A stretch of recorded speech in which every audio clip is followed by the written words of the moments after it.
अब बात president Trump की। आज प्रेसिडेंट ट्रंप ने ईरान को साफ साफ लफ्जों में बड़े मिलिट्री एक्शन की चेतावनी दी। ट्रंप ने कहा, अगर ईरान ने प्रदर्शनकारियों का दमन जारी रखा तो अमेरिका जल्दी ही ईरान के खिलाफ सैनिक कार्रवाई करेगा।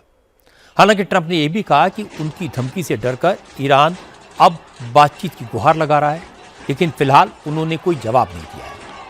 असल में ईरान में 16 दिन से हुकूमत के खिलाफ प्रोटेस्ट हो रहे हैं। ईरान के 31 राज्यों के करीब 180 शहरों में प्रोटेस्टर्स सड़कों पर हैं।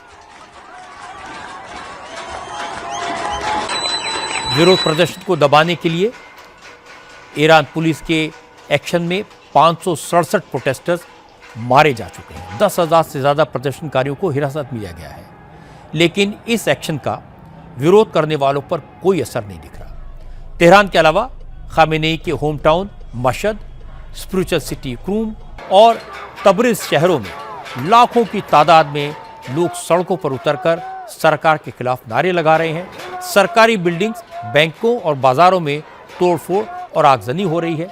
पिछले 4 दिन से विरोध प्रदर्शनों में और तेजी आई है, क्योंकि ईरान के आखिरी शाह के बेटे रजा पहलवी लगातार लोगों से सड़क पर रहकर सरकार के खिलाफ प्रोटेस्ट करने की अपील कर रहे हैं।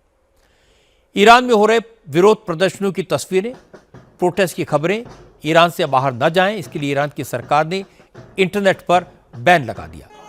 लेकिन एलन मस्क की कंपनी स्टारलिंक मुफ्त में इंटरनेट सर्विस देने की शुरुआत कर चुकी है, इसीलिए ईरान की कुछ तस्वीरें दुनिया के सामने आई हैं।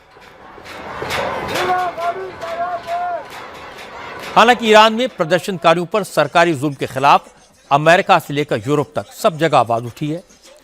ईरान की आवाम के सपोर्ट में लंदन, रोम और पेरिस में हजारों लोग सड़कों पर उतरे हैं। उन्होंने ईरान की जनता के सपोर्ट में नारेबाजी की।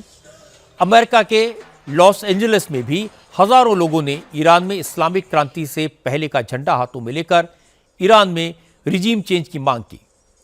प्रेसिडेंट ट्रंप ने कहा कि ईरान में जो हालात हैं, उसके बाद वो ईरान पर अटैक के ऑप्शन पर गंभीरता से विचार कर रहे हैं। ट्रंप ने कहा कि ईरान में सरकार ने प्रोटेस्टर्स पर गोली चलाकर रेड लाइन क्रॉस कर दी है। खामेनेई की सरकार को इसका अंजाम भुगतना होगा। अमेरिका ईरान पर इतना तगड़ा हमला करेगा जिसकी कल्पना ईरान की इस्लामिक हुकूमत ने कभी नहीं की होगी। ट्रंप ने दावा किया कि उनकी धमकी से डरकर ईरान ने अमेरिका से बातचीत की पेशकश की है। ईरान के नेता गिड़गिड़ा रहे हैं।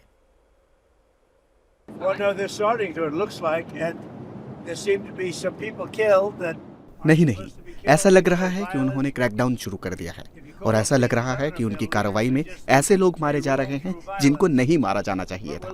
ये लोग हिंसक नेता हैं। मुझे नहीं लगता कि वो वाकई में लीडर भी हैं। वो हिंसा के जरिए हुकूमत चलाते हैं, लेकिन हम इस मामले को पूरी गंभीरता से ले रहे हैं। हमारी सेना इस मामले को देख रही है और हम कुछ बेहद सख्त विकल्पों पर विचार कर रहे हैं। हम बहुत जल्द इस बारे में फैसला करेंगे। ऐसा है, उन्होंने जो धमकी दी है उस पर वो अगर अमल करेंगे तो हम भी ऐसे टारगेट्स पर हमला करेंगे जो उन्होंने सोचा भी नहीं होगा। अगर वो हमारे बेसिस पर अटैक करते हैं तो हम उन पर इतना जबरदस्त अटैक करेंगे जो उन्होंने अब तक कभी देखा भी नहीं होगा और वो सदमे में आ जाएंगे। मेरे पास ऐसे कई विकल्प हैं। तो अगर वो हमला करते हैं तो हमारा जवाब बेहद भयानक, बहुत ताकतवर होगा। कल ईरान की तरफ से बातचीत करने के लिए एक फोन आया था। ईरान के नेताओं ने फोन करके बात करने की पेशकश की है। मुझे लगता है कि वो अमेरिका के हमलों से निढाल हो गए हैं। ईरान अब समझौते के लिए तैयार है। ट्रंप की धमकी के जवाब में ईरान में विरोध प्रदर्शन शुरू हो गए हैं।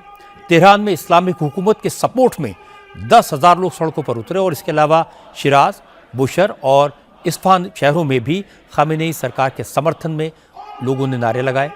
हुकूमत के समर्थन में इस रैली में प्रेसिडेंट मसूद पेजेशकियां भी शामिल हुए। वहीं ईरान के पार्लियामेंट मजलिस के स्पीकर मोहम्मद कलीबाफ ने कहा कि वैसे तो अमेरिका ईरान पर अटैक करने की गलती करेगा नहीं, और अगर कर भी दी तो ईरान भी मिडिल ईस्ट में अमेरिका के सैनिक ठिकानों को, जंगी जहाज़ों को निशाना बनाएगा और ज़रूरत पड़ी तो इजराइल भी इस जंग के दायरे में आएगा। ईरान में लगता है कि हुकूमत कंफ्यूज्ड है। खामेनेई की सरकार को ये समझ नहीं आ रहा कि लोगों की नाराजगी को डील करें तो करें कैसे। पहले लोगों को रोकने की कोशिश की, दबाने की कोशिश की, फिर पैसा बांटने का लालच दिया। जब प्रोटेस्ट नहीं रुका तो कहा हमने लोगों को अपनी नाराजगी जाहिर करने का मौका दिया। जब लोग सड़कों पर उतरे, प्रोटेस्ट बढ़ गया तो गोलियां चलाई, सैकड़ों लोगों की जान ले ली, हजारों लोगों को जेल में भर दिया। जब सख्ती से बात नहीं बनी तो खबरों को रोकने की कोशिश की, पर आज के जमाने में इंफॉर्मेशन और तस्वीरों को कौन रोक पाया है। अब अगर खामेनेई प्रोटेस्ट को नहीं रोकते तो लगेगा कि जनता उनके खिलाफ हो गई। अगर सख्ती करते हैं तो ट्रंप को ईरान पर हमला करने का मौका मिलेगा। इसलिए खामेनेई के लिए एक तरफ कुआं है, दूसरी तरफ खाई।